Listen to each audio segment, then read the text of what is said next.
West of Lost and north of nowhere sits Foster's Ranch. What actually happened here in July of 1947 is still a mystery to this day. What crashed in that remote pasture? A UFO? Little green men? Or just a weather balloon? Rumors of a cover up and conspiracy theories abound. Get out your tinfoil hats. The truth is out there, and it all starts with Roswell. Welcome to Everything Vaguely Paranormal.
Good evening, everybody, and welcome to Everything Vaguely Paranormal. Again, what is it about the second that it starts that I start stumbling over words? It's like a curse. Welcome to Everything Vaguely Paranormal. I'm Shelley Pruitt, and these are my partners in the paranormal, Mr. Blake Smith and Mr. Ryan Roberts. And we have got one for you. This is a rabbit hole that I particularly love to run down. This is the story of what happened in Roswell, New Mexico. Interesting little fact, didn't actually happen in Roswell. Happened in a little town about 35 miles from Roswell, just outside of Corona, New Mexico. But because the Air Force Base was in Roswell, it is called the Roswell Incident. So there's a fun little fact right off the bat if you didn't know that. So what do you guys know about Roswell? It's a town in New Mexico. No, I'm just kidding. No, I know the Roswell Incident. I'm excited for tonight because the Roswell Incident, the extent of my knowledge goes to something crashed and there was a big huge something hoopla to do with it, and they said it was a weather balloon, and I'm ready to get into the nitty-gritty details about it. I know it's the single most important event in ufology and anything to do with alien research and UFO research. There is a wealth of information. I grew up listening to Coast AM, and God knows I've heard so much and read so much, and I remember being a kid and checking out any book I could find on it, and just about anything you start reading about UFOs all starts with Roswell. That's right. Kenneth Arnold. But and I have to tell you that I used to listen to Art Bell, and there's some fascinating stuff with Art Bell. Is that what they actually? I always just said I listened to Art Bell. Is that what it was actually called? He had Coast AM, but he also had Dreamland, so you could have called either one of them because they would ad nauseum talk about Roswell a lot. And he had Philip J. Corso on. He had all these people who were involved in the Roswell incident who would come on and talk, and people who wrote book after book after book about Roswell. So I believe his greeting was actually Roswell's too. He would tell people, Roswell's to you. Roswell's to you. Well, gentlemen, Roswell's to you, because we are going to get right into it. Heck yeah, let's do it. So there was a lot of things going on before the Roswell incident actually happened. On July 16th of 1945, the first nuclear bomb was tested at the White Sands Missile Range, and that's about 100 miles from Roswell. And on August 6th of 1945, President Harry S. Truman, again, one of my relatives, dropped the first nuclear bomb used in war on Hiroshima, Japan, which essentially ended World War II. And after World War II, a new and strange kind of research was being tested at the Alamogordo Airfield Base. Nuclear weapons testing was still in full swing at the White Sands Missile Range. So at Fort Bliss, near El Paso, Texas, over 100 German scientists had been brought in from Germany. I wonder what they had originally been affiliated with. And they had begun working to develop missiles and rockets. Now, the German engineering was far superior to what the American engineering knowledge as far as outer space and space research went. And they were led by Werner von Braun, again, very well-known German scientist. And on April 16th of 1946, they successfully launched a B-2 rocket. And they made other successful launches on June 13th, October 10th, and December 17th of 1946. The December 17th launch was especially exciting because the rocket traveled 116 miles above the Earth. And the speed of these scientists' success was no less than astounding. They had come so far in less than a year. And these strides were catching everyone's attention. And by everyone, I think I mean everyone. Not just terrestrial, but perhaps extraterrestrial as well. In the small town of Roswell, there was the Roswell Army Airfield. And it was special because it was home to the 509 bomb group. Mm-hmm. And they were the United States' only nuclear strike force, the only one they had, and they were out of Roswell Airfield. And the arsenal contained 15 nuclear weapons. Basically, they had 15 atom bombs at their disposal with pilots to fly them at the drop of a hat. And on June 24th of 1947, this is when Ken Arnold reported seeing a strange crescent. He described it as a crescent-shaped object flying in the sky, and that there were 9 of them. And that was near Mount Rainier. So this is June 24th of 1947. And that's where the term flying saucer came from, too, I believe, because he said it was like saucers. It actually is. Even though he initially called them flying crescents, the media was kind of like, what do you mean crescents? He goes, like arched, like a saucer. And the press loved that. And so the strange craft that Ken Arnold saw in the sky became known as flying discs or flying saucers, and the name stuck. And that was thanks to him and the press loving the name flying saucers. So sometime between June the 30th and July the 2nd, a strong thunderstorm materialized out of nowhere near Roswell, New Mexico. It had not been forecasted, and it did not appear on radar. And a young boy named William Woody, he was watching this amazing lightning show with his father on the front porch of their house. And he reports that he heard the loudest clap of thunder he had ever heard in his life. And he felt like it shook the house. He felt this wave of energy come off of this. Scanning the sky, young William and his father both saw these strange bright lights that appeared to be streaking across the night sky in the middle of this thunderstorm. Well, someone else heard the noise as well. And this was a ranch hand who contracted the land at Foster's Ranch. He lived there and he worked there, and his name was Mac Brazel. Now, this violent thunderstorm had him a little worried because, see, he was a sheep rancher, and his sheep were on the far side of the range. And when he heard what seemed like thunder, but it was much louder, it was louder than any thunder that he had ever heard in his life. And he actually told someone that he actually thought it sounded more like an explosion. Now, Mac Brazel, let me tell you a little bit about him. He was known as a very steady, very reliable, very honest man. He was hardworking and smart, but not school-educated smart. He was good old common sense smart. Mm-hmm. He was quiet and friendly and not really easily excitable. And he got along very well with his neighbors, and he was always willing to help them out. So just a good old country boy, little Mr. Sheep Farmer Mac Brazel, who did his business and handled his business and helped you change the tire in your tractor if you blew a tire.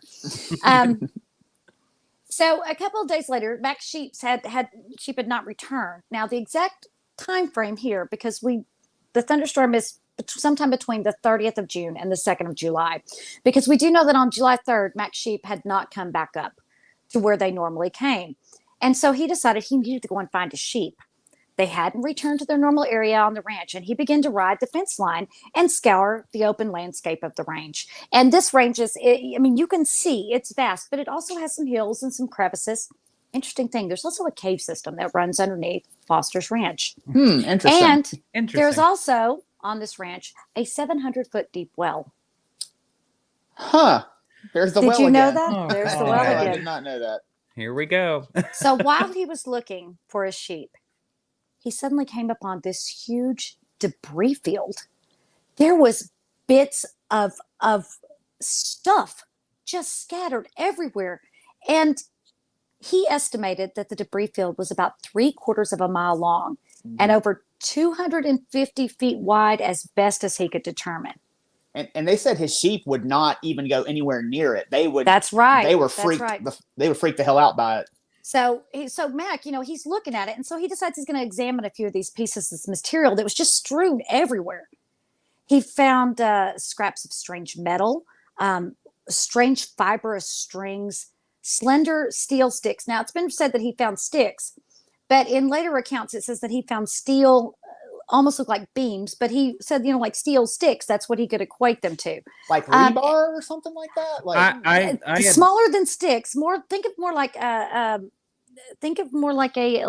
trim on a door, that thick part, and like about that thickness, because he could see that they had markings on them. Oh, and because he was go ahead.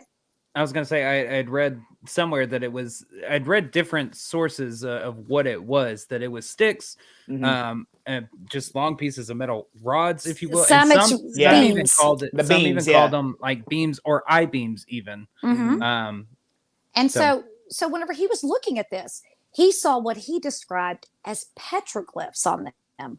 And of course, that would be the markings that Native Americans people would carve on caves and on rocks and stuff to, indicate like there's water here, or this is good land or whatever.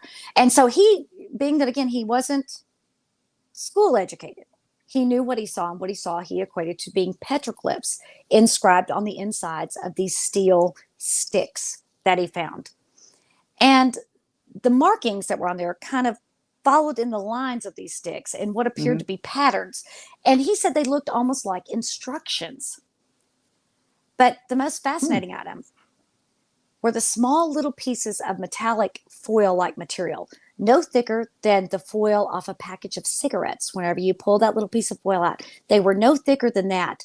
And they were shiny and smooth. And he described them as being almost weightless. And whenever he tried, he couldn't tear it. He tried to burn it. Don't ask me why he tried to burn it, but he tried to burn it. He couldn't burn it. And so he decided he'd crumple it up. So he just kind of crumples it up, thinking, oh, this is trash. And he puts it on the ground, and all of a sudden, it comes right back out. It reformed to a flat, shiny, uncrinkled sheet, almost as if it was like liquid mercury. It just right back. It was a memory metal. I was exactly saying, so I had like memory. Yeah. Exactly. So Mac decided he better gather up some of this material, and he put it in a box. And he put the largest chunk of metal that he could move into the livestock shed, which was near that area of the debris field. And, he put it in his truck, and he went over there and put it in there just for safekeeping, because he didn't know what it was. Now, like you said a second ago, Ryan, his sheep happened to be on the other side of the debris field, and he needed to get them back up towards the front of the ranch. So Mac, still with a job to do, he tried to herd the sheep back to the main pasture, but the sheep refused to cross the debris field. Every time they would get close, they would flip out and they would go the different direction. So Mac had to herd them all the way around over a mile to get them around where the debris field ended and get them back to the pasture that had the water in it. Because, you can't leave them out there. They're going to die if they can't get to the water. Right. So later that evening, he showed his little box of goodies to his son, Bill. And Bill, Bill was a kid. That was his son. And Bill kind of takes a few pieces and, hey, Dad, can I keep a few? Dad's like, yeah, sure. Keep a few pieces for yourself. And so Bill did. He put a couple of pieces in his room. It was a very cool thing. He had this cool little weird thing. And so he kept a couple of pieces for himself. The rest, Mac packed back into a box. And he was trying to decide, kind of what to do with all this mess that was in his pasture, because it had to be cleaned up. Well, July 4th, of course, was a holiday. And so Mac got up and he did his normal chores and he observed the holiday with his family. And on either July the 4th or July the 5th, it's not quite certain, Mac took these items over to his neighbor's house, Floyd and Loretta Proctor, just to seek their own advice on what should we do with this. Loretta Proctor said in an interview later that she and her husband, Floyd, advised Mac that he needed to report that incident to the sheriff Mhm. And then Loretta recalled saying to Mac, you know, you really should turn it in because there is a reward for flying saucers. She partially said it as a joke, but she had to admit that the debris was strange. But Loretta does say this to Mac. And a giggle went up amongst the group, and Mac, he made a decision. He was going to let the sheriff know. So the morning of July 6th, old Mac, he got up early and he did his chores and got up extra early. Got all of his chores done, tended his sheep, and he climbed into his pickup and he drove to Roswell. He went into the office of the Roswell sheriff, Sheriff George Wilcox, and he made his report and he showed him the box. Sheriff Wilcox immediately dispatched 2 deputies to go to the ranch and then to come back and report to him. And just in case this was something strange, Sheriff Wilcox decided he's going to call the Roswell Army Airfield. And he placed the call to the 509th Bomb Group at Roswell Army Airfield. Major Jesse Marcel, an intelligence officer with the 509th, quickly arrived at the sheriff's office. And in tow, he had a counterintelligence officer with him named Sheridan Cavett. And Sheridan Cavett didn't come in his uniform. Now, that's Jesse Marcel right there. Now, Sheridan Cavett did not come in a uniform. He came in civilian clothing, which was a little odd, but not unheard of. He could have just rousted him out of bed and, hey, come on, let's go. And after hearing the rancher's story, Marcel called the colonel, Colonel William Blanchard, the commander of the 509. Colonel Blanchard ordered Marcel and the agent to get to that ranch and investigate. So they piled into vehicles and headed out to Foster Ranch. The roads, however, were terrible. They had to travel through pastures and these were just dirt back roads to get to this ranch. And when they finally arrived at the crash site, it was dark. So, okay. But the 2 deputies that the sheriff had sent out earlier, they had already gotten back to town and they had a story to tell. They had told of a huge circle of sand that had something so hot on it that had melted into glass, and that there were deep ruts left in the ground. Now, in all actuality, they had actually missed the debris field, but they found what is now determined to have been a preliminary kind of impact site, almost as if whatever it was had hit the ground, bounced back up, left the debris field, and then landed somewhere else.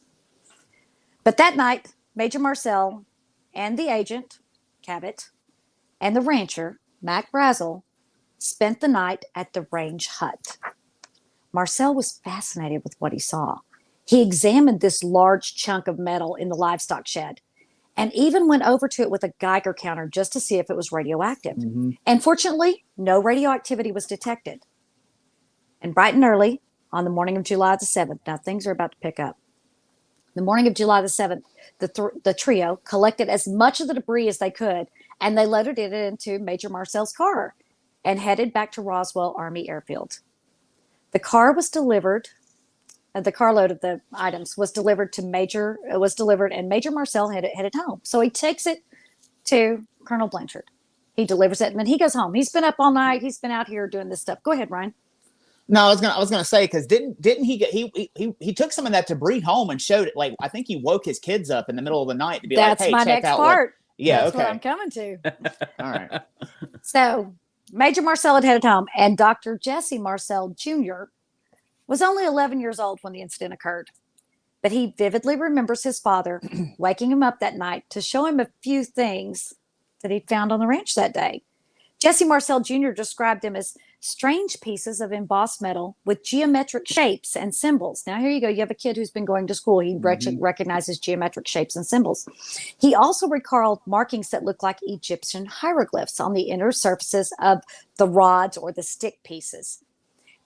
Now, Jesse Marcel Jr., the kiddo, adds one element to the story. He says they weren't just shiny. They were a silvery purple color. Now, this is the first time the actual color comes in other than just shiny. He says they're silvery purple. And Jesse Jr. said that even though he was only 11, he knew that whatever he had in his hand was something really special. And his father told him to remember it. because he might not ever see anything like it ever again. Surprise. And the night was quiet on July the 7th. The morning of July the 8th, however, was a whole different story. Now hang on, because here we go. The entire evening of the 7th, the Army experts had been scrutinizing the pieces of the debris. It was determined that everything was to be brought to Roswell because the Army had found a flying saucer. Colonel Blanchard contacted the First Lieutenant Walter Haut, who was the PIO, which is the Public Information Officer, and instructed him to put out a press release that the Army had captured a flying saucer. This was the colonel's command. Well, Blanchard had become convinced that if there was an aircraft out there, then there also must be a crew. Somewhere there was a crew to this downed vessel, and they could still be alive. So Colonel Blanchard sent for Mac Brazel. They scooped him up and loaded him into a military airplane and began to fly him over the ranch. Mac most likely would be able to recognize the landmarks and guide them to the debris field via air, which would aid them in their search. So the aerial recon began to go and find the craft. At 11 a.m., First Lieutenant William Haut walks into the radio stations and the newspaper offices and drops off the press release. No fanfare. He said he just dropped it in the normal news box. And by noon, every telephone line in Roswell was jammed. No calls were getting in or out. Back at the Air Force Base, the phones would not stop ringing. The world was electrified by the press release, especially since it was claiming there were flying saucers. It seems odd to me that the military would announce that. Like, officially, the military announces this story. The military didn't officially announce it. Colonel Blanchard officially announced it. I'm saying, but being a high-ranking military official and working with the 501st or 509th? I can't remember. 509th Bomb Squad. Because that's some sensitive material he works with all the time. For him to go to the press and tell the press, hey, we recovered a flying saucer, that's very interesting to me. Well, President Truman completely agreed with you. And here towards the end of July, he does something to curtail people going out on their own. So Colonel Blanchard, he ordered the provost marshal to surround the debris field and the ranch. The marshal was to post guards at all the entrances and seal off all the roads in and out of the area, not just the ranch, the area. Then he reported to his supervisor, Brigadier General Roger Ramey, commander of the 8th Air Force Division at Carswell Air Force Base in Fort Worth, Texas. This was the headquarters of the 509th Bomb Squad. The Pentagon in Washington immediately dispatched a flight with several teams of agents from D.C. to Roswell. The latest news, the military had found a second crash site, complete with a craft. But they weren't the first to see it. Second Lieutenant Grady Barnett, a member of the 313th Engineer Corps, was surveying in the area for an irrigation project when he came upon a round metallic object that was stuck in the ground, and he described it as being split open. Much to his horror, he recounted to his friend Vernon Matisse that there appeared to be 4 childlike bodies strewn amongst the wreckage. And these beings were, he said that they couldn't have been any more than 3 to 4 feet tall. They had large pear-shaped heads, wearing tight metallic-looking clothing, and their hair had been burned off. Now, that was the way he described it. Their hair had been burned off. He didn't see any hair, so he assumed it must have been burned off. Now, at the same time, approaching from another direction was a archaeology teacher and his students. And they had been exploring Bat Cave, which was not far from the secondary crash site. They topped a hill and they saw a shiny object protruding from the earth. Intrigued, and remember, the teacher's an archaeologist, they began venturing towards the object, and they too claimed to see small beings on the ground, but could not figure out what they were. But before any of the group could get a better look, the military descended on the scene. The archaeologist and his team of 4 students, along with Second Lieutenant Grady Barnett, were quickly herded to a corner of the pasture. They were made to face away from the wreckage, and they were briefly quizzed while the small bodies were covered. The man in charge, and that's how he's referred to, that's how Vernon recounted that Grady had told him the story, that the man in charge became very ominous. The group was told that nothing here was to be discussed. None of them were to speak a word about it. They were like, well, what'll happen if we do? And they were told that the government could always find them and there would be consequences. Mm-hmm. Then they were loaded like cattle and removed from the area. Their vehicles were waiting for them outside the perimeter. The archaeologist and his team of 4 students left and apparently vanished into obscurity.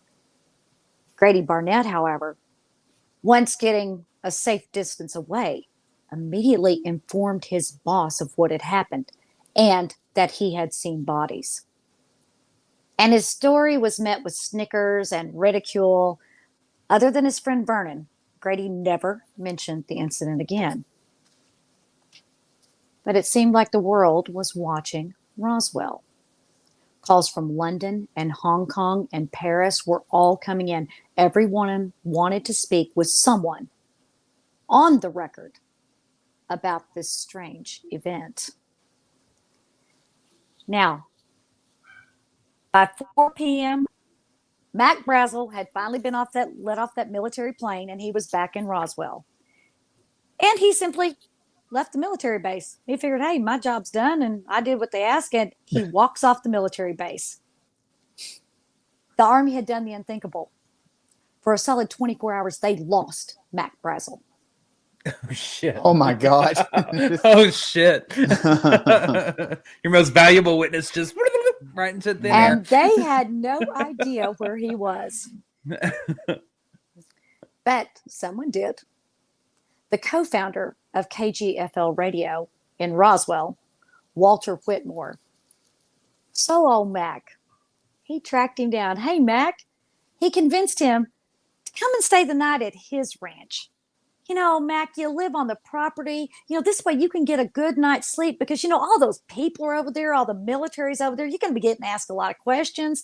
I promise you'll have a good night's sleep. Just come and stay with me. Yeah. And it'll be a good conversation. I bet it will. Mm-hmm. The other co-owner of KGFL, Judd Roberts, told a story about how the conversation understandably migrated to the topic of what the heck's going on at the ranch. Whitmore asked Mac if he could tape the conversation to be played back on the station later when Mac was comfortable. Mac agreed, and Mac allegedly gave Walter Whitmore a very candid interview. And Whitmore had successfully hidden Mac Brazel from the military and got information that was no doubt going to be deemed top secret. He's putting himself in a lot of danger. Oh, Mr. Whitmore. Mr. Whitmore is a shrewd journalist. He went and found old Mac. Oh, come on. You don't want to go there, do you, Buddy Mac? Come on, Buddy Mac. Come with me, Buddy Mac. Yeah. So, that was all on July 9th. Somehow, the military found out that Mac was sequestered at the Whitmore's ranch, and they scurried out to the house and promptly removed Mac. They put him under house arrest, took him back to the base. They interrogated him for hours and subjected him to a complete and thorough physical examination, which he did corroborate that did happen to him. The amount of days that Mac was actually hidden by the military is debatable. There are some reports that say 3 to 5. Some say up to 2 weeks. Go ahead, Brian. Damn. I bet the military removed that tape too that he had given to the. I bet they We're did. getting to that. We're getting to that. See, Ryan knows a lot of this story, so he's ready for me to get to the really good part. I'm getting there, Ryan, I promise.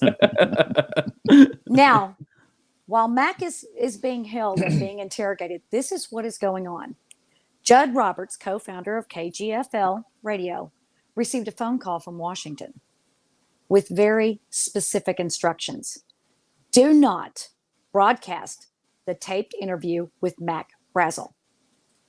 Then the voice on the other side of the phone, to quote Judd, and I'm going to quote him here, the suggestion was made to us that if we wanted to keep our license, we would not use the interview on the air. And if they did air it, that would give them about 24 hours to find something else to do besides the radio business. So they basically threatened to pull their license and shut down their radio station if they played it. That same morning, July 9th, the military entered the radio station and the newspaper office and seized all copies of the press release and anything else that had to do with the Roswell crash story, including the interview tape. Because didn't they also, because they had teletype machines back then where they would like get news wires on the teletype machines. And whenever they were putting the story out to be disseminated widely, they were getting information. They were getting stopped on the teletype machines and getting things back saying, this is the U.S. military, halt immediately, national security, do not release this. And they even removed those. They removed anything that had to do with the Roswell crash. Now, back in Fort Worth, Brigadier General Roger Ramey ordered Colonel William Blanchard to send Major Jesse Marcel to Fort Worth to Carswell Air Force Base right away and bring the debris he collected. So Marcel jumped on the plane with his small box of debris and he flew to Texas. Marcel was taken directly to General Ramey's office where he was greeted and told to just set the box on the desk. The general instructed Marcel to, can you come into the next room with me? And I need for you to show me on this map exactly where the debris field is. Well, Marcel obliges. They walk into the room. He shows General Ramey on the map. And when they returned back into the general office, the box of debris was gone. And in its place was a damaged weather balloon. General Ramey then called in the reporters that were conveniently assembled outside his office and announced that, you know what, the 509, they made a mistake. They just made a colossal goof. And he pulled out the weather balloon and spread it on the floor and asked Marcel to hold it up. Now, there's another picture I believe I sent you of General Ramey. And General Ramey is actually holding the balloon initially and saying, here, Marcel, hold this and let them take your picture. So that is the first one. And the one with Marcel by himself is the one that one. And Marcel, he didn't know what to do as the cameras clicked and the flash bulbs popped. Yeah. You can see it in his eyes. I mean, you can tell that he's like, okay, I'm holding the, you know. And that's exactly what happened. Whenever the cameras clicked and the flash bulbs popped, he just stared at General Ramey. Here's where I have a problem with this story about the weather balloon is, you know, Marcel is a trained observer. He knows he's not a stupid man. He knows exactly. He's a major. He knows exactly what aircraft looks like. He knows what a damn weather balloon is. They were sending up 2 to 3 weather balloons a day in the desert to do experiments, to do weather experiments. So he knows what a weather balloon is. When he gets to the debris field and picks up the debris does not, from a weather balloon, is not going to be memory metal because I don't believe they even had memory metal at the time, number one. Number two, he knows what the hell a fucking weather balloon is. Number three, if you That's a weather balloon right there. Exactly.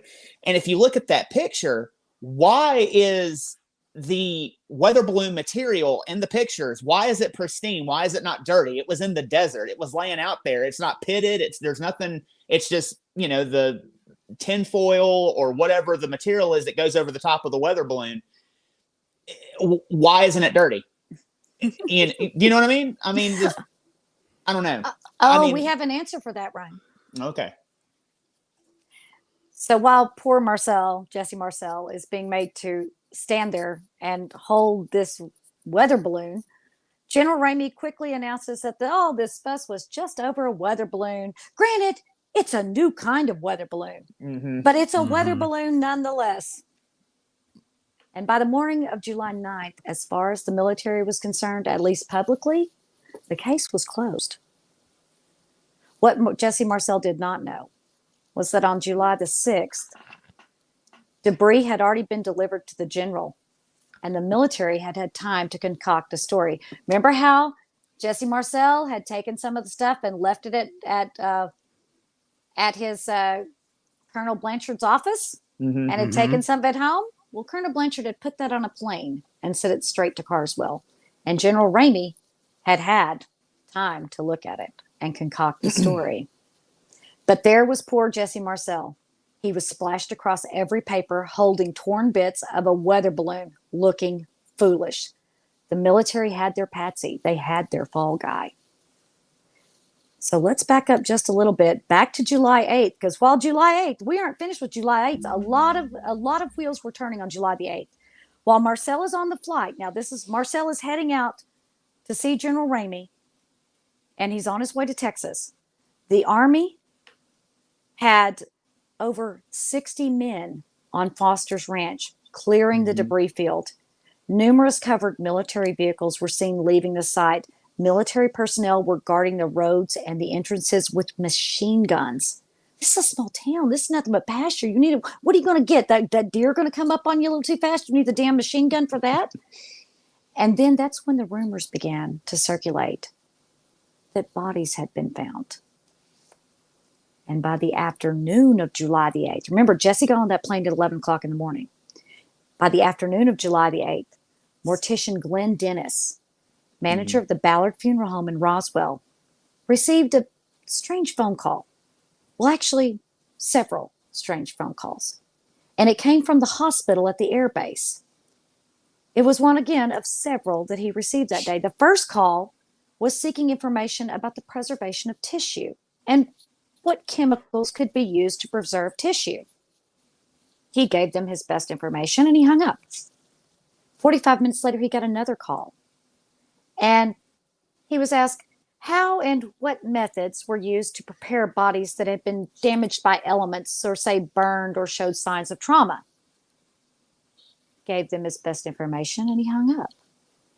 The next call requested a list of chemicals that would preserve but not alter, change, or damage or destroy the chemical makeup of a body, bodily fluids, or blood. Glenn Dennis finally told the caller that he'd be happy to come out and take a look so he could advise in a more thorough manner. But he was promptly denied. The voice on the other end of the phone said the information was for future reference only and hung up. But there was one more call. The next call was to inquire about the purchase of dry ice. And could 3 small child-sized coffins be attained, please? Short time after that final call to Mr. Dennis, the local dairy and creamery received an order for an exceptionally large order of dry ice.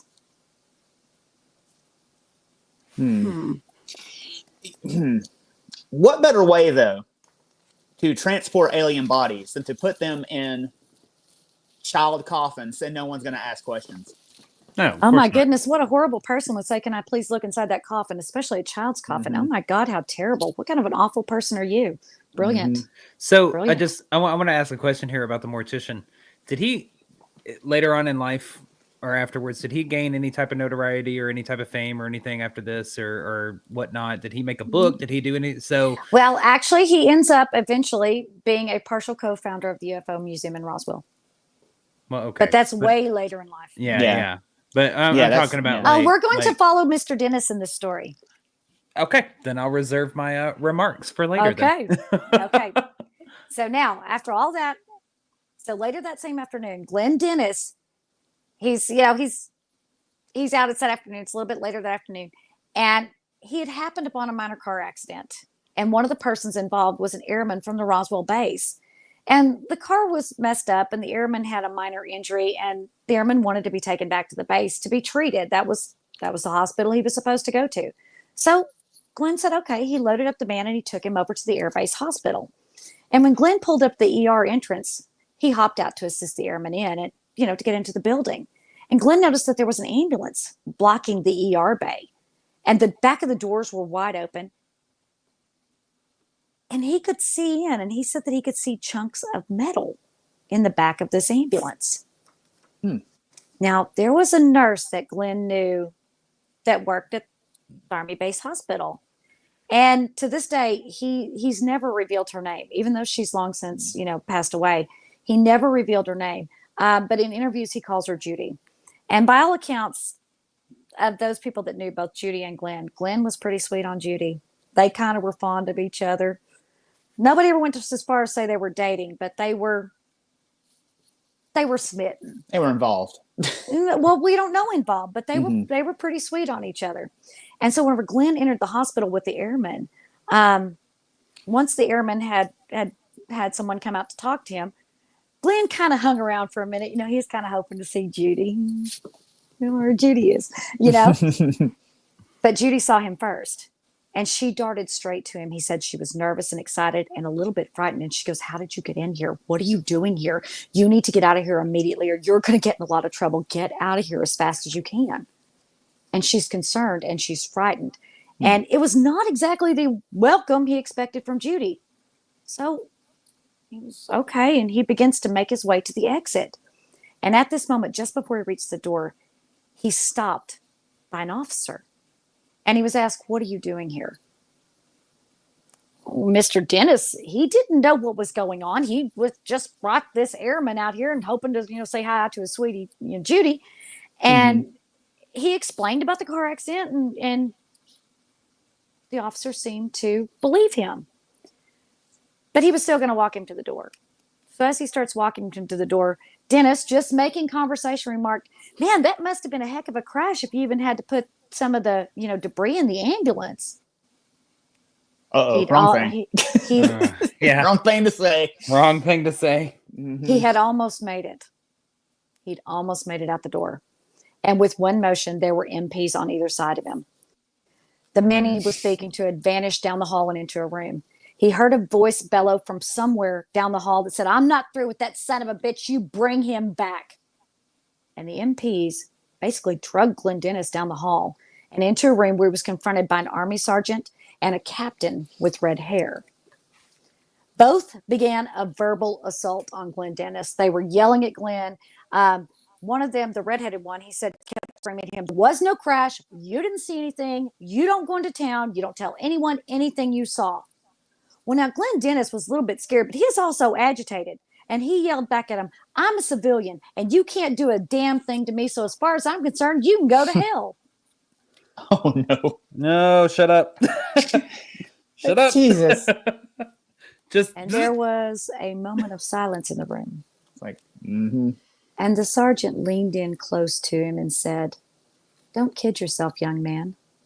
Somebody will be picking your bones out of the sand." He leaned back, and Glenn Dennis was escorted out of the hospital and off of the base. You can go to hell. Oh, shit. Shut up, Glenn. Shut up, Glenn. Shut up. Now, remember, we're still on July the 8th. All this is going on July the 8th. This is all what's happening. He would not be the first to be threatened either. No, he would not be. Mm-mm. Which leads me to little Frankie Rowe. That night, that same night, a little girl named Frankie Rowe was visiting her father at the firehouse. Her father was a volunteer fireman, and the military had actually used some of the volunteer firemen and the state troopers to help seal off roads. And so she had wanted to see her daddy. So her mom had taken her up to the firehouse so she could see her daddy. While she was there, a state trooper arrived, and it was a friend of her father's. And they kind of gathered around a table and were kind of talking to each other. And the little girl walked up. And while they gathered, the state trooper brought a little piece of something out of his pocket. It was a thin, flat, metallic piece of wadded tinfoil, it looked like. But then he dropped it on the table. And little Frankie Rowe watched in amazement as it immediately flattened out, without any, as she put it, without any crinkles remaining. She touched it. She was fascinated with it. She said it was very cool to the touch, and it was very thin and very shiny, and the trooper had found it near the edge of the pasture. So after seeing the show, she was taken home and put to bed by her mother. And as the sun rose on the morning of July the 9th, the new headlines in the paper declared that the spacecraft was only a weather balloon. And Jesse Marcel's picture became the face of a mistake. He was a joke. Angry, and now back in Roswell, he went to the information office and demanded a copy of the report. Counterintelligence officer Sheridan Cavett told him no. Jesse Marcel angrily yells at him, and he looks him straight in the eye, and he looks at Cavett and he says, "I outrank you. Give me a copy of the report." Sheridan Cavett calmly looks at him and says, "If you have a problem, take it up with Washington." And he was on the ranch with him. He's the one that went out there. He saw the damn thing too. Well, little Frankie Rose's day wasn't starting out any better than Jesse Marcel's was. She's outside playing, and some men came to her house. They wanted to speak with her father. The conversations were hushed, and one of the men came over to her and leaned down to speak to her. "What did you see?" "Oh," she answered. She told him about the shiny magic paper, and the man kind of smiled at her and said, "You know that wasn't real. It was just a trick. And that, you don't need to say anything about that to anyone, or bad things can happen." And being a child, she pressed, and she was like, "Well, like what?" Because she's a little kid.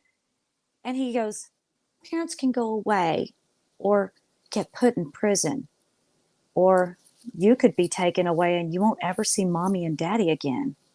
You don't want that, do you?" And with that, little Frankie Rowe didn't speak about it again. Now, was she the one? Was she the one too that maybe it was a different little girl. It might have been someone else who brought home some debris. That the man showed up with and he had a baseball bat in his hand, like a little tiny club, and he was like smacking. That was the state trooper's daughter. I left that story out. Okay, so yeah, he was smacking it in his hand, and he told her because I saw several interviews with her, and she was like, "Hey, we were honest people. We did not lie in my home. My mother despised liars. I'm not telling you a lie." And you could tell she had the fear in her eyes, and she said. Mm-hmm. This man came to their home, and she said he had it wasn't a baseball bat. It was more like an aluminum club. Like a little billy club. Yeah. Like a small extendable billy club. And she said that he had it, and he was like kind of smacking it in his hand when he was talking to her, and told her that little girls go missing all the time in the desert if she didn't shut up. And I believe that was the state trooper's daughter. Mm-hmm. Wow. So that same July, and again, this is all July 9th. This is just the morning of July 9th. This is what's going on. So that same July 9th morning, Mac Brazel turned up at KGFL radio station, flanked by Army officers, and he was ready to give an interview. But he was telling a new story, a story that was nothing like the one he told Walter Whitmore originally. Now, the story involved a weather balloon. And Mac, Whitmore noticed, didn't really seem to be acting like himself. As soon as Mac's companions were satisfied, they escorted him back out of the station and away. The co-owner of KGFL, Judd Roberts, he knew the story wasn't true. Weather balloons were launched daily from right outside the radio station every day. They were used to seeing weather balloons. And because, that's how they got their weather readings. They saw these things get launched every single day. And often weather balloons were found by civilians and turned in. And most of them were able to be folded up and put into the back of a pickup or the trunk of a car, because it's like the cellophane looking, think of saran wrap. Mm-hmm. They could mush it all down. They could all go into a trunk if it had to. The whole ordeal left Whitmore and Roberts scratching their head. Now, a young boy by the name of Jack Roden was the son of a photographer who had a military clearance and had been covering the Roswell story. Well, little Jack just saw this headline in the paper saying that it was a weather balloon. So, little Jack started to quiz his dad after seeing the headline. And Jack described his father as a man who could say much with very few words. So the boy kept pestering his dad about, because he was fascinated with space and spacemen and spacecraft and anything outer space. And he kept begging his dad to tell him, well, what? It was just a balloon. It was just a balloon. I thought it was, I thought it was like a spaceman and da da da da. And he's pressing and pressing and pressing his father until his father finally answered him. And his father said 3 words that he says he will never, ever forget. He said, they killed it. What? And Jack, Jack being a kid, he asked his father, what do you mean? What do you mean they killed it? What do you mean? And he said his father repeated what he said. They killed it. And as an adult, Jack wondered, did his father mean that the government killed the story? Or that they had actually killed something they found? But his father never spoke of it. And anytime he was asked, all he would say was they killed it. So I found that interesting only because this photographer had military clearance. And this guy, when he spoke about it, just his words, they killed it. His eyes were so huge. And he said, I never knew exactly what that meant. Because remember, at this point, the rumors have circulated that there were bodies. Okay. So now back on the Roswell Army Airfield base, Dr. Johnson had finished performing his last autopsy. He was filing his preliminary findings, and he was looking forward to being done for the day. And July 9th ends. On July 10th, Glenn Dennis, the mortician, he called the base to ask for Judy. She was a little frazzled last time he'd seen her, and he'd been screamed at. And he gets her, and he says, hey, Judy, you want to go to lunch? He's asking her out. He's sweet on her. Mm-hmm. And she agrees, but she tells him, I'm sorry, Glenn, I can't leave base. So why don't we have lunch at the officers club? Now, Judy was a second lieutenant in the Army, so she did have access to the officers club. And Judy was like, oh, I'm so glad you called. Really have something I want to tell you. Okay. Glenn's like, okay, we can talk over lunch. So they meet for lunch. But Judy seemed exceptionally nervous. She explained that she wanted to tell him something, but he had to swear an oath, like a sacred oath, to never say her name if he ever repeated this story, because she could get into a lot of trouble, that it could get her hurt. Well, Glenn agreed. He said, of course, I would never. And Judy darted her eyes around the room as if someone might be watching them, or even worse, listening to them. She had gone to get supplies and had entered a room that an autopsy was being performed. She thought that the room was empty because it was not showing as being assigned on the chart. And so seeing that she'd walked in on something, she quickly turned around to leave, but the doctors insisted that she stay because they needed help. And the stench in this room was horrible. She said it was the most horrible thing she'd ever smelled. And what was before her was the most horrible and horrific thing that she had ever seen in her life. There were 3 bodies laying on examination tables. 2 badly mangled, putrid smelling fluids. And it was so bad that her eyes had begun to water. And she told him it was something that no one had ever seen. And Glenn recalled that even though that there was food on the table, they didn't eat. They just talked. And Judy was feeling very ill. She had begun to feel sick during this conversation. And then she told Glenn that both doctors had become really sick after completing the autopsies, and that both were in their barracks that day because they felt badly. So Glenn, hoping Judy would feel better, he said, well, that's okay. We can go ahead and end our lunch, and I want you to go back and rest, especially if you don't feel well. And so he watched Judy go back to the barracks, and he left the base with a promise to call and check on her in a day or 2 to make sure she was feeling better. And Glenn kept his promise. In about 2 days, he called and, hey, is Judy there? No, we're sorry. Judy's not available. Okay, it happens. She could have been in tending a patient. She was a nurse. Okay, no big deal. So he called the next day. Hi, is Judy there? Can I speak to Judy? We're sorry, Judy's not available. Okay. And the next day he called again. But this time he was told that Judy had been transferred. It was no longer at the base. Now he had no idea what was going on, and no one would tell him where she was transferred.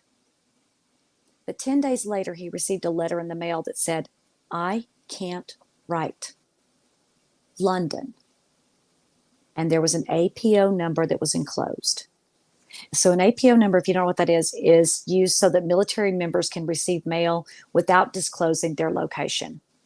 So Glenn, happy to know that, okay, she's been transferred, but hey, I know where she is. I can send her, I can still communicate with her. He sits down and writes her a letter and hopes that she's feeling better and really wishes he had gotten to say goodbye. And he puts it in the mail and he's just sure, he addresses it to that APO number and he's just sure he's going to hear back from her just any day now. 3 weeks later, Glenn did receive a letter. But it was his letter. And it was unopened. And the word deceased was stamped in red ink across the front. What? What? Kind of makes me sad because Glenn was devastated. Whenever he left lunch that day, he had no idea that that would be the last time he ever saw Judy. She told him, I can't write. So, man, I mean, I don't know. Is she actually deceased, or they're just like whisked her away somewhere and makes him think so? Well, after many phone calls and inquiries, Glenn finally got in touch with a nurse who actually worked with Judy, who knew Judy had been kind of sweet on him. Mm-hmm. And she called him once she left the base, and she told him that the only thing that she knew was that Judy and 5 other nurses had been sent to London, and that they had been put on a training mission. And while they were on the plane, their plane had gone down and all were killed in the crash. Mm-hmm. She saw something she was not supposed to see, and they got rid of her promptly. That's not the only plane crash death associated with this, but I left that story out, but that's okay. I could tell it quick if I had to.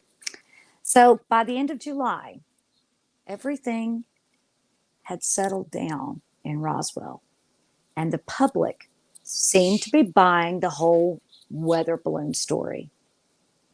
Now, Mac Brazel, at some point towards the end of July, returns back to Foster's ranch.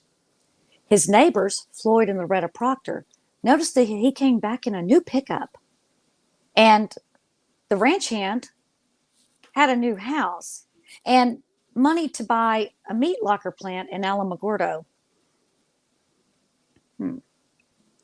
Major Jesse Marcel was transferred from the 509th on August the 16th of 1948 to Andrews Air Force Base to be part of the Strategic Air Command. And many years later, after Jesse Marcel's death, his family found that he had left a journal. And it appeared to be written in some sort of code. Because again, Jesse Marcel was a smart man. He was an intelligence officer. Mm-hmm. And the journal is dated with the year 1948. And from the book Anatomy of an Alien, the author Leonard Stringfield, who is a member of MUFON, interviewed Dr. Johnson about the alien autopsies that he performed. And several years later, someone was trying to follow up on Leonard Stringfield's research and trying to find Dr. Johnson. In researching Dr. Johnson's autopsy reports of what he autopsied that day at Roswell, his reports couldn't be found at all. Nothing. It is known that in 1946, Dr. Johnson completed his internship. It is known that in 1947, he was assigned to the Roswell Air Force Base. It is known that in 1948, based on witness accounts, he performed autopsies, 1947, he performed autopsies on bodies that were brought to Roswell on July the 8th.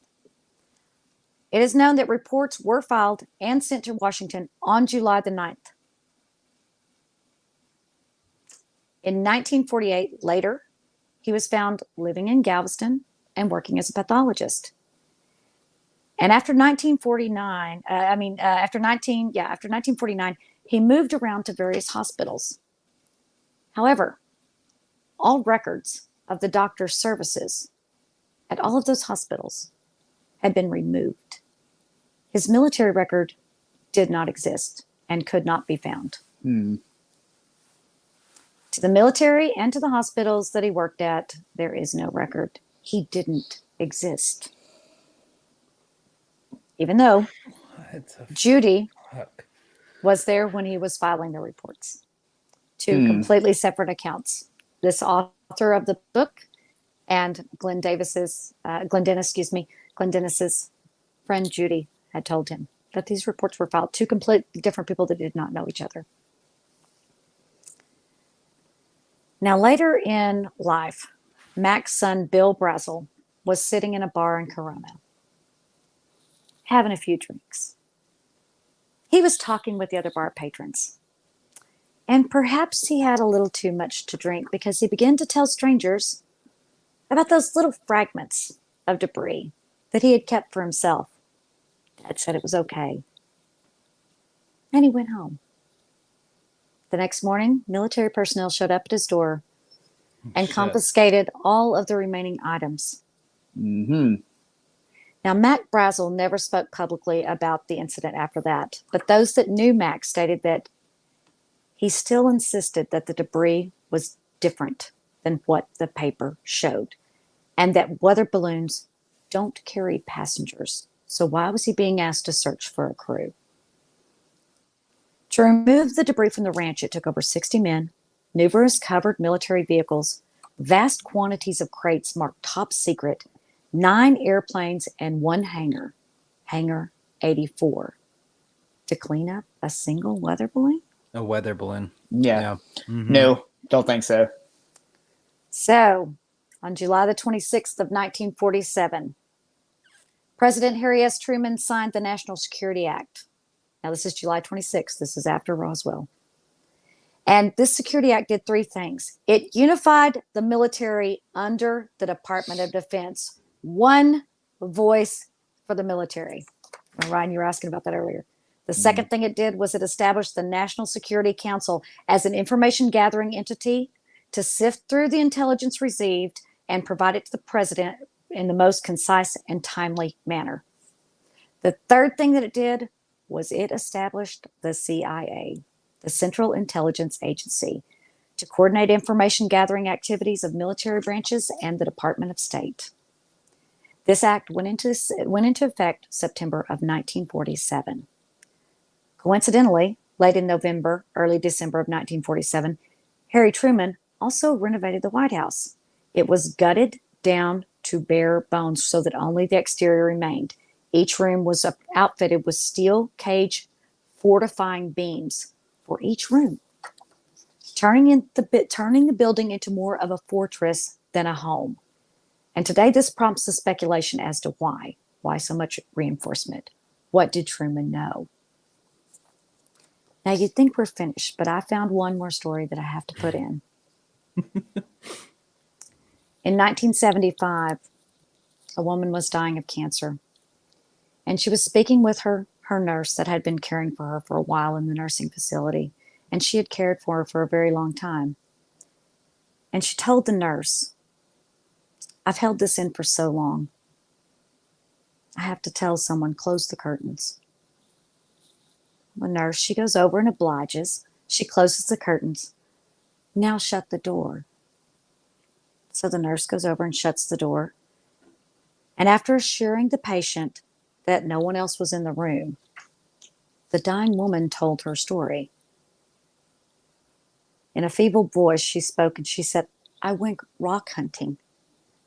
I wasn't going to go, but I decided to. And I wish I hadn't. I saw something that was large and shiny. It was an object. And there were these little people, and some had this strange stuff on them, and it was awful. And I wish I hadn't seen it. I wish I hadn't gone. I've said too much. I wasn't supposed to say anything. Please don't tell anyone I told you, because they can always find you. The nurse wanted to calm her down. She says, wait. She asked the lady, who is they? The government. Please open the curtains. Please pretend that I didn't say anything. They will find me, because they can always find you.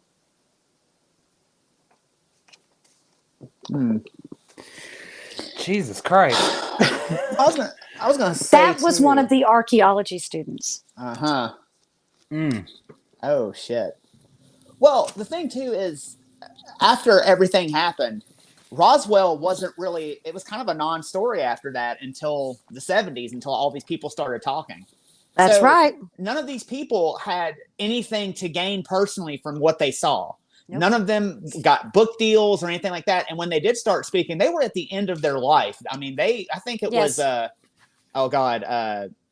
Marcel, when he first started talking, I think he died in like the late 70s. I mean, he was pretty close to the end when he started talking.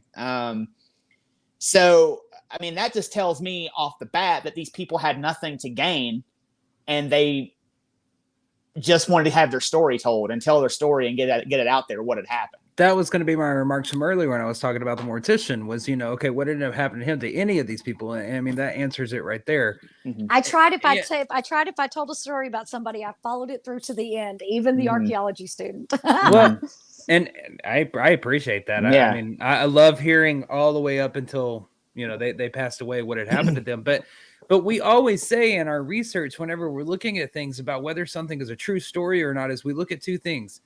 Was notoriety involved? Did they try and get any fame or anything out there? Were they compensated in any way? Yeah, in any way. And if they're not, okay, that lends some credibility to us. That's the way I think we all three believe. I think I can speak for all three of us on that. Absolutely. And secondly, we look at the witnesses, the corroboration of stories. Can somebody corroborate it that doesn't know them? Exactly. Who knew who? And if there are people who don't know each other, but they have the same story that you're able to find later on years down the road, that's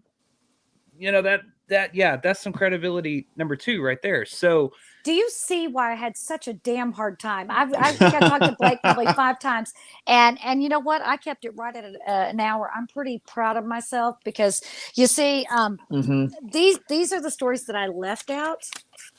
All of these right here. I have more. Yeah. I mean, there are so many rabbit holes and so many directions you can go with the story. I think like you just kind of concisely told everything that actually happened as the events happened, because you have people, you do have people who start popping up out of the woodwork who claim they were involved, and that there's no record of them being involved. And they start saying, oh, we were part of this particular group and blah, blah, blah. And like, these groups don't exist. So the people who were directly involved, the mortician, Jesse Marcel, Mac Brazel, like all these people, we have documents, and it is documented that they were involved in this, and they just wanted their story told. They didn't want anything. Yeah. Now Mac Brazel did get mysteriously got rich. And that was something interesting, because, just based on what you read about Mac Brazel's character, you can always play things 2 ways. You can either go carrot or stick. I think that they tried stick first with interrogating him and examining him and making him stand up in front of there and give an interview that he didn't want to give. And he might have gone, you know what, the hell with you sons of bitches. The second I'm out of here, the hell with you. I'm going to tell what I know. You're not going to shut me up. And then they went, oh, well, let's try the carrot angle. Would you like a new truck? Would you like a house? Yeah. Would you like to own your own meat locker? Because you want to be your own man, right? Yeah. Yeah, we're going to buy your silence. That's exactly what it is, I mean. Yes. But see, to me, jumping back to what I was saying earlier, that's a whole different thing. I mean, you have to look. You have to look at when it happened, when it took place. If it was one thing that like all these book deals are coming out and all this shit 2 years after it happened on his land, okay, that's pretty questionable. But if it's like he's got a new truck, he's got a new house, but he's not blabbing about it anymore. And he's just a rancher. He's just a sheep rancher. that did not own the ranch. He was contracting that land from on Foster's ranch. Now he did live there and work there, but he was contracting at that land. He didn't even own it. And the thing too is, flying saucers were being reported because Kenneth Arnold was, shortly before that, and right, and like so the whole United States had been kind of worked up into a frenzy about flying saucers. They were spaceman crazy. But the thing about Mac Brazel is where he lived in a little shack that had no running water and no electricity. He didn't have a damn radio. How he got his news was he went to town and hung out. Or I think he got a monthly newspaper delivered all the way out there that he would read. What's the news of the month? He would go to town for food for his sheep and supplies, his groceries and his supplies, and that was it. He's just a simple ranch hand. He's not thinking anything about flying saucers. He don't know what the hell a flying saucer is, and he's just looking for his sheep herd. And then all of a sudden, he just finds himself in the crosshairs of the entire world, and in the crosshairs of history, because God knows, everyone knows his name now, and he was just a simple sheep farmer who wasn't trying to bother anybody. But here's the other thing is that, Shelley, when you and I were on the phone, we were talking about the impact site, the place where it hit and or allegedly bounced in a second crash site. Yeah. And you had told me, and I'm going to throw that picture back up. This is the impact site that you had sent me. Yes. And that was actually done in 80 something. They found that impact site in the 80s. That is actually where that picture comes from. Because we don't have, of course, the military aerial footage of when Mac Brazel was flying with them to find it. That is one that they found from the 80s. Go ahead. I'm sorry. Well, I was just going to say, it's kind of hard. How do you cover that up? You know what I mean? Other than, it's a random rock formation. I'm sorry, but if you see something hurtling towards the sky, if you just take a rock, let's say, and throw it at the ground into the dirt, it's going to create an impact. You're going to be able to tell where it hit and where it created for the a crater certain that it amount did. of time. Yes, exactly. And if they're out there and they're flying over this, and this is what they're seeing, and that's like, this is where the impact site was. Still, even, there are times where meteors have hit the earth however many freaking years ago, and there's still craters out there, and you can still tell it's an impact site. So how do you cover that up? I don't know. You're getting me down the road of government control and government cover up, and and then the fact that people who have seen this material or come in contact with this material are being visited by government agents and telling them, you talk, you disappear. Yeah. And like I said, the woman the little girl who was told, little girls disappear in the desert all the time. I saw her interview. She gets that 1,000-yard stare and starts welling up. You can't fake fear like that. No. She saw something and encountered something and was told by somebody that we'll kill you if you talk. Shelley, you said it perfectly on the phone actually last night to me. There are very few people in this world, and I'm going to repeat it. This is from Shelley, by the way. There are very few people in this world that can actually control those micro facial expressions. And you can tell in those moments when somebody is that fearful of something, when that takes over, there's a difference of that and acting. And that woman, sorry, completely believable. Absolutely. So let me give you guys some homework if you're watching. One of the, and I've told this to Ryan and Blake, I found this one. It's called Roswell Final Verdict. And this team takes all of these old interviews about Roswell and they put them into this AI software, which reads microfacial expressions. And it is used as a pretty much retrospective lie detector. And based on their microfacial expressions, their position, how they're sitting, how they're holding themselves, it measures the timbre of their voice. And it actually gives readouts of what is there if they are deemed to be telling the truth. It is like a 21st century lie detector that they can put on all these old films and videos and interviews, even though the people aren't around anymore. Now, if the people were around, they were interviewing them, but they put them up against this AI and it basically reads all these little microfacial expressions because you cannot control those. there are very few people who can, and if they Very are, they're few. usually freaking psychopaths, because these are expressions that little twitches that your face makes that you're not even aware of. It's kind of like blinking your eyes. Unless your eyes are watery, you're not really conscious of blinking your eyes. It's like breathing. You're not conscious of breathing until suddenly you can't breathe. Mhm. So it reads these things. And again, Roswell final verdict, fascinating. Very fascinating. They do talk to Glenn. They do talk to Judd Roberts.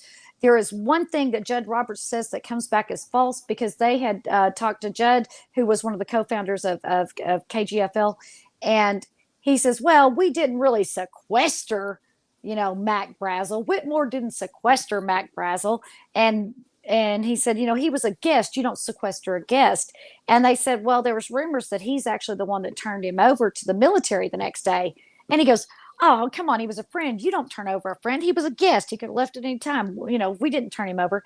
That is the one time that Judd Roberts, it popped up as reading as false in that statement.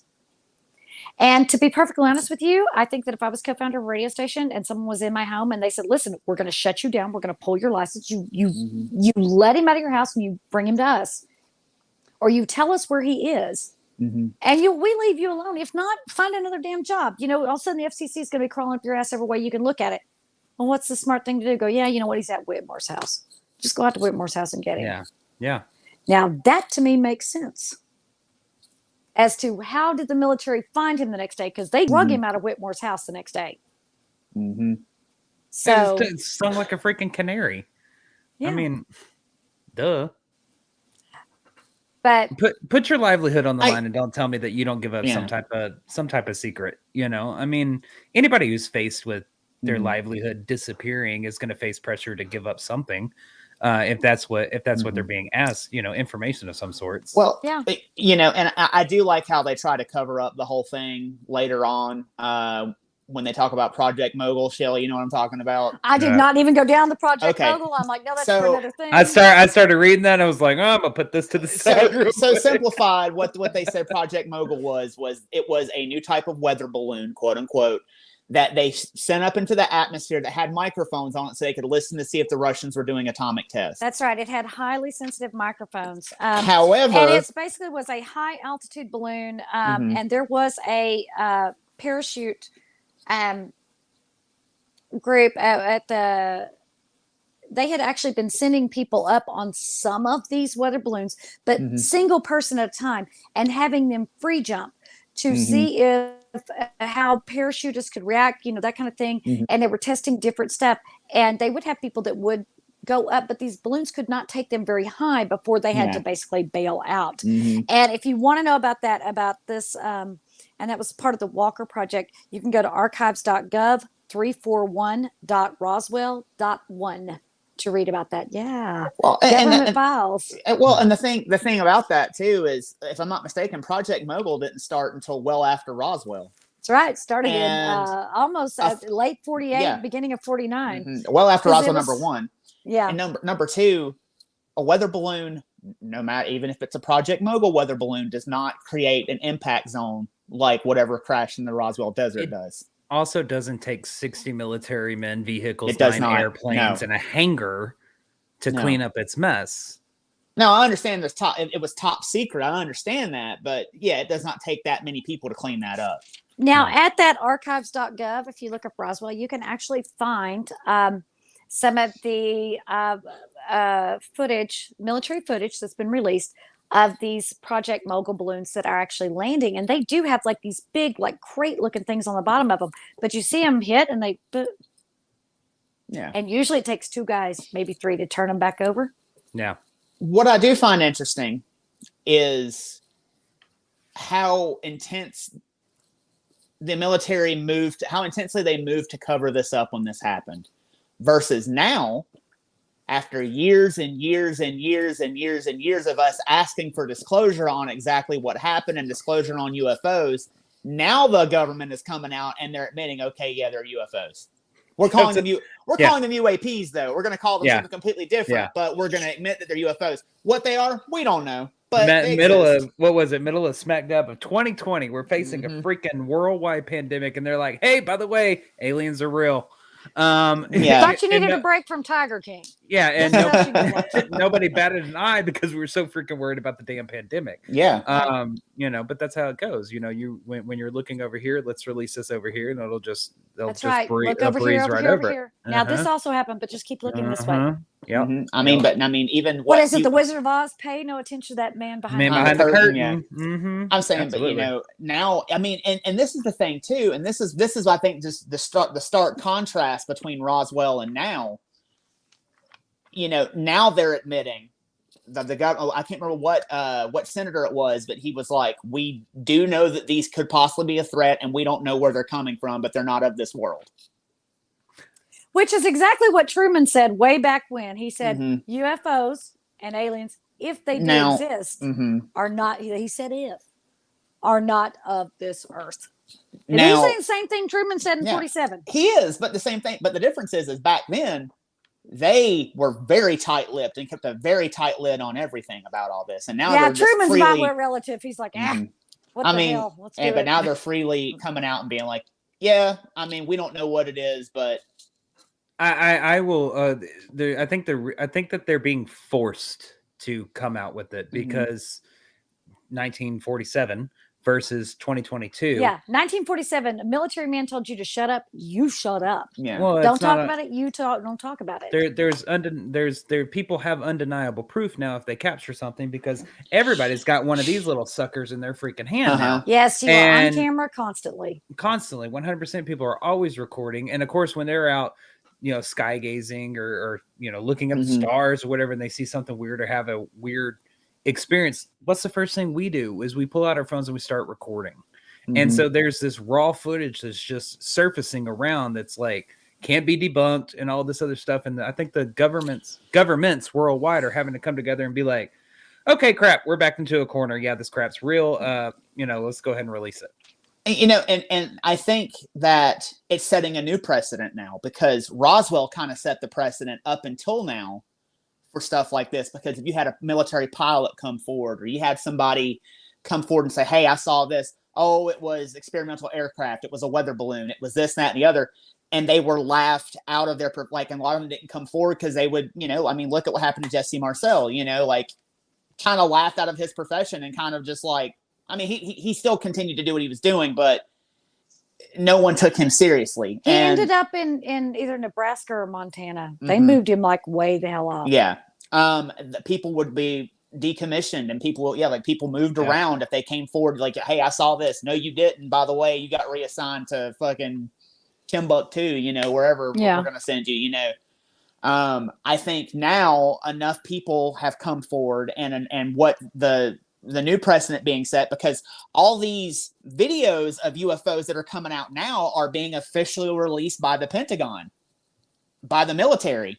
So I think now this is setting a new precedent. If you see something, come forward and say something and people will take you a bit more seriously now. Whereas up until now, it's been, that guy's a fucking nut. He didn't see shit, Yeah. Yeah. Totally agree with that. And Ryan, I know that you're an alien nut like me and a Roswell fan like me, and I know Blake that you really weren't about the aliens. Have I got your interest? I'll say this. Look, back when we started in October, this little podcast quest, I think it was Shelly and Ryan's challenge to get me to bring me to the dark side with the cookies they were offering. Yes, I will say I have walked through the door. Welcome, buddy. It was not my forte. I'm not gonna lie. Whenever we were beginning this little quest, I thought, cool, paranormal stuff. We're gonna talk about ghosts, and then they were like, we're gonna talk about aliens, and I was like, oh wait, there's more. Okay, but yes, I will say that over the last 8 months, y'all have definitely opened the door for me. I've always, I'll say this, I've always believed we can't be the only ones. It's almost just impossible to be the only ones out in the universe. Y'all, we are dirt clods in this galaxy. Okay, we are stupid. Yeah. Okay. Yeah. Like we are one little planet in one solar system of, so. But yes, I really enjoyed this episode and doing the research that I did and reading what I read and hearing the stories that you had to bring tonight. They were fascinating. There was a lot that I didn't know. Ryan, did I bring any that you didn't know? That last one about the lady The in cancer the nursing patient? home. Yeah, I didn't know that one. She was this nurse is the one who had told the story, and she said she had never really thought much about it until she saw this documentary that had come out in 1983, I believe, about Roswell, and she had been watching it, and they had mentioned something about this archaeologist and his students. And she had really, she really just thought this lady, she was dying, and perhaps, she was just talking. She was just, she didn't put much credence into it any more than, it was just a lady who had obviously something was wrong. But after hearing that and hearing there were archaeology students, she kind of put two and two together. And being her age at the time that she passed away, she looked at where she had been from, and everything seemed to match, which is why she told that story. And I thought, because everybody thought that the archaeology students pretty much just went off into obscurity, including the teacher, because they were scared and they believed it. And it was on this lady's deathbed that she tells this random nurse that she just saw a shiny object and that she wasn't supposed to go. And whenever this nurse is being interviewed, she's I didn't put the pieces together, but and she did not give her name, but she said that, I gave the producers the name, but because the family were not going to say the name, and they said, she goes, and they traced it for me, and she goes, and it matches. So that's why her story was included, which I thought was fascinating, because I thought, do I want to mention the archaeology students? Because I've got nothing on them. And then after documentary number 200 something, I found that right at the very end, and I went, I can put in the archaeology students because I can tie it back. I can tie them back up at the end. And I thought that was a very compelling story. Greg would like to tell you fascinating information and great storytelling, Shelley. Thank you, Greg. And So, Greg, I left out stories. Y'all, poor Shelley, a little behind the scenes, just real quick. She called me twice, 2 days in a row. Just like, I need a break. And just, we shot the shit for about, an hour and a half, 2 hours. Hour and a half. On Yeah, the phone, I took a somewhere good in break. there. Yeah. Y'all, she was so inundated. She was like, I got to leave this out. I got to put this in. It's a lot. It's a lot to dig through. Yeah, that's just Roswell. That isn't where the bodies went, Area 51. That isn't the story. Air Force Base, right, Patterson Air Force Base. That isn't the story of Hangar 84. Episode. That isn't Majestic the story 12. of Majestic 12. The Project Blue Book. It's and all of that. It all starts with Roswell. So be on the lookout for those future episodes, because they are coming, and we will tie it back to this episode. Question for the two of you. Okay. Uh-oh. Do you think, I know where I stand. I think that something that we from outside of this world crashed in the desert, and we came across it in 1947. Because of the climate in the world, and because of the Cold War, because of everything going on. I didn't even get into the Cold War stuff. Yeah. Do y'all think that it was something off planet that crashed in the desert, or do you think it was experimental aircraft that, in the name of national security, they had to put a tight lid on it immediately, so the Russians and anyone involved, any other foreign power that could have had nefarious dealings, they would have to put a lid on it so they wouldn't get a hold of whatever technology we had? So Ryan, basically, you're gonna make us go down this rabbit hole, aren't you? Okay, I got one for you then. Okay. It's also alleged that it was potentially a plane sent over by the Germans that were filled with the bodies of children, supplied by Joseph Mengele, in order to create an absolute, United States panic of aliens are here, that we are being invaded, in order to detract attention from what was going on in the Cold War. Yeah, have you heard that one? Because I found that one. That one's a bit more, honestly, I think that one's a bit more far-fetched than the aliens. But Mengele, you see, now you missing it. But Mengele I left had out the gone whole at that Nazi point. connection and this kind of stuff with the researchers. I tried to leave all that out because that's a whole nother can of worms. Yeah. There's a lot. So Ryan, back to your question. You're just basically asking us our final thoughts on the incident itself. Pretty much. Like, what do you think? Do you think that it was aliens, or do you think it was, in the name of national security, let's put a lid on some experiments we were doing that we don't want anyone else to know about? I think for me, um, I don't think it was new age technology, new age aircraft, whatever you want to call it at the times. I think that it was something that was from out of this world that could not be explained, that was extraterrestrial.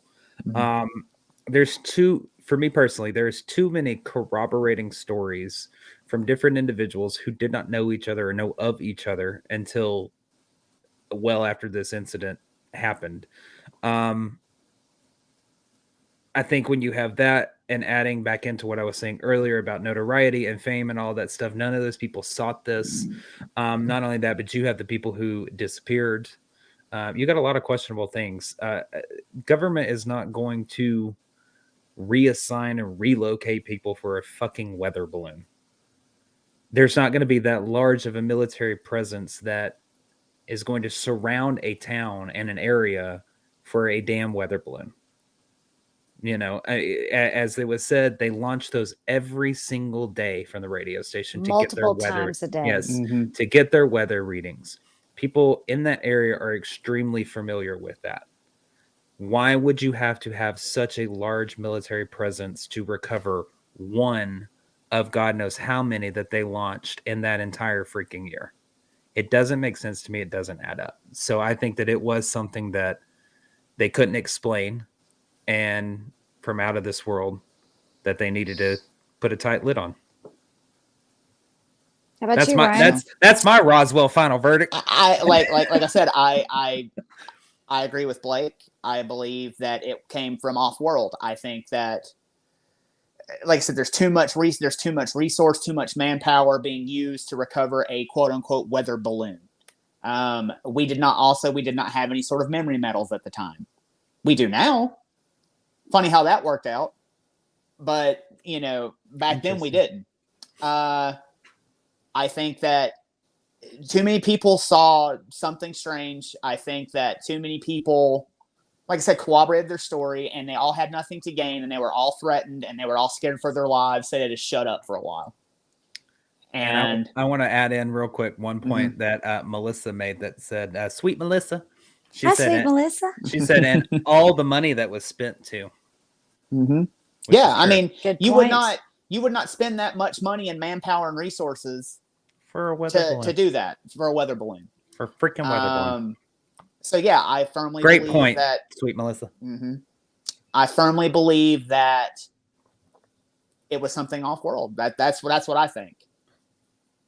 And we kind of got into a bit of a discussion before we get into what your final thoughts were, Shelley, because Blake hit us up on the group chat and he was talking about how there's no record of a thunderstorm being in the area in the time when Roswell occurred. And the first thing that I said, hold on, wait, before you answer this, I'm going to say we did not get into the discussion on the group chat. So right now you're about to hear the real life answers before we haven't talked about this. So go ahead, Brian. I said, what if it was a cloaking, the sudden storm that blew up? What if it was a cloaking device in order to not to draw people's attention? If they were observing or if they were on the planet doing whatever, you know, what better way to cover up whatever it is as a thunderstorm? But Blake brought up a very interesting point that I didn't even think about when he said, what'd you say, Blake? You know, you have to think about it whenever something enters into the atmosphere. If you have something that is so super hot and it's coming into down to Earth, into our atmosphere, you have to think of how weather forms on this planet. What happens? Hot air rises. Well, whenever you have this object that's moving so freaking fast, and I'm sure it's going to be burning up.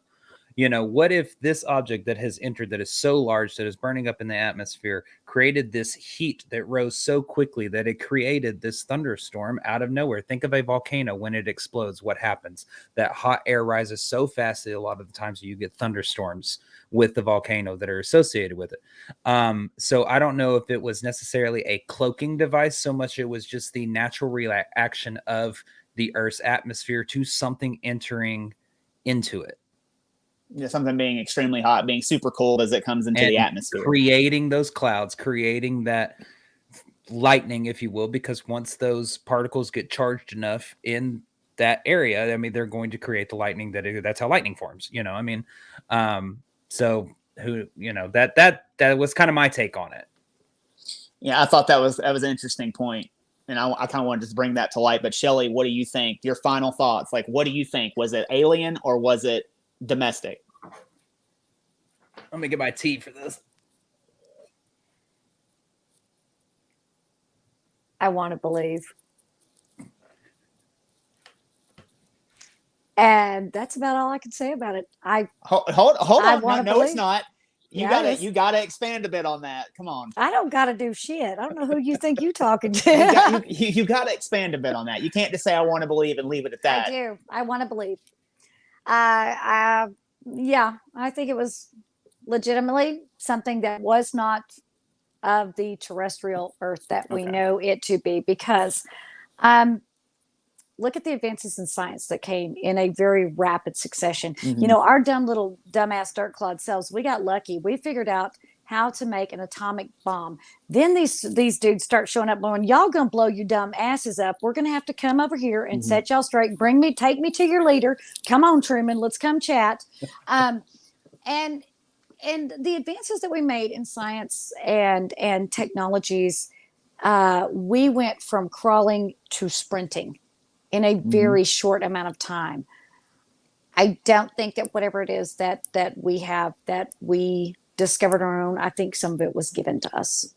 So yes, I do believe that there is something bigger, better, brighter, and definitely more intelligent than we are. And sometimes you should just lay low, because just because they're out there doesn't mean that they like you. Exactly. So now everybody go and watch UFO Witness and listen to the last living member of Project Blue Book actually gives in-depth interviews about alien crash sites, investigations that she was personally a part of, being the last living member of Project Blue Book. Her name is Jenny Zeidman. I keep wanting to say her. So her name is Jenny Zeidman. And I started furiously trying to find her, because I definitely, if she was talking, I wanted to get her on here. And as I'm talking to Blake, going, I'm going to find this woman. I'm going to get her. We're going to talk to her. And then all of a sudden, the end of the show pops up and it says that she passed away.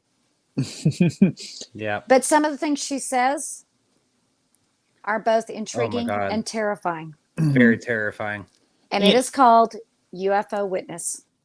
And Shelly, too, to add on to your point that you were making about us going from walking to sprinting, that is the prevailing theory, is the reason we've had such an explosion in technology is because we were able to make contact with these other beings, and we back engineered whatever they owned in order to make the technology explosion happen in the mainstream. If you want to look further into that, go watch Bob Lazar's interviews. Oh, yeah. Bob Lazar is fantastic. Yeah. Well, gentlemen, I think that we have given them good homework. UFO Witness and Roswell, The Final Verdict. Definitely go and watch those if you're more interested in that. And Blake, tell them what all they need to know here. Well, whatever social media channel you're currently watching us on, please remember that we're across all social media channels, except for Twitch. We took that down. Who needs them? I had too many to run, damn it. But anyway, so we are on YouTube, Facebook, Instagram, and Twitter. Make sure you go follow us across the entire spectrum, because we don't use just everything for everything. We use them for different reasons. So you're never going to catch everything that we do on one social media channel. Also, we have 2 events that we still have tickets for. We have the Gregg County Historical Museum on August the 6th. We are slowly counting up our tickets on that and counting down the available tickets on that. So if you would like to go to that and join us on Saturday, August the 6th here in Longview, Texas, we will post the link tomorrow for those tickets, and also for Old Park Hotel on October the 8th. We still have tickets available on that. We're about halfway sold out, and we anticipate selling out within the next couple of probably months. I would think it's not even going to take. I don't think it's going to take months. I promise you will not regret buying a ticket to that, because I've already had somebody go, I'm going to buy a ticket. I go, you better hurry. You better go ahead. I'm not going to. Yeah, because it seems like every time we announce it somewhere, we sell another one or another 2, and we only have 5 left on those. There's only 5 left for Old Park. That is it. So, but anyway, Shelly, take it away. So there's another way that you can come and hang out with us a little bit more. And that is on Patreon. It's $5 a month, and you can become a Patreon member. If you want to know what we really talk about, like what we really talk about on phone calls, the real conversations we actually have. And y'all, it's kind of funny. If you want to know, we were just riffing on each other about the stupid shit that we do when we investigators. Everybody took Yeah. a turn about our crazy things that we do. If you want to know all about that, then go become a Patreon member, $5 a month. And I think you'll have a lot of fun. Also, you can see our exclusive Paracon presentation that we did at the Oklahoma Paracon. You can see that there, Patreon members only. Yeah, and on top of that, if you will go and rate and review us on anywhere you get your fine podcasts, it actually boosts our signal and gives more people, puts more eyeballs on us, and we can do more with the more people we get. Also, tell 2 friends and have them tell 2 friends to come Share tune us. in every Tuesday. And or if they can't catch us on Tuesdays, catch us on a podcast platform. Send this link to all of your friends in the military and tell them I want to talk to the military man about aliens. I will say, if you are supporting us in any way, we want to sincerely thank you from the bottom of our hearts. Everything that you give back to this podcast goes directly back into the podcast and into the investigations to be able to create more content for you and to bring more stuff to you. So if you have donated or you're a Patreon member or anything like that, thank you. Even if you Greatly just appreciate watch. so much. Thank you. Even if you just watch. Yes. Greatly appreciated. So that wraps up our Roswell discussion for this evening. And for my friends, Mr. Blake Smith and Mr. Ryan Roberts, I'm Shelley Pruitt. Thank you so much for watching Everything Vaguely Paranormal, and we will see you next Tuesday. I want to believe.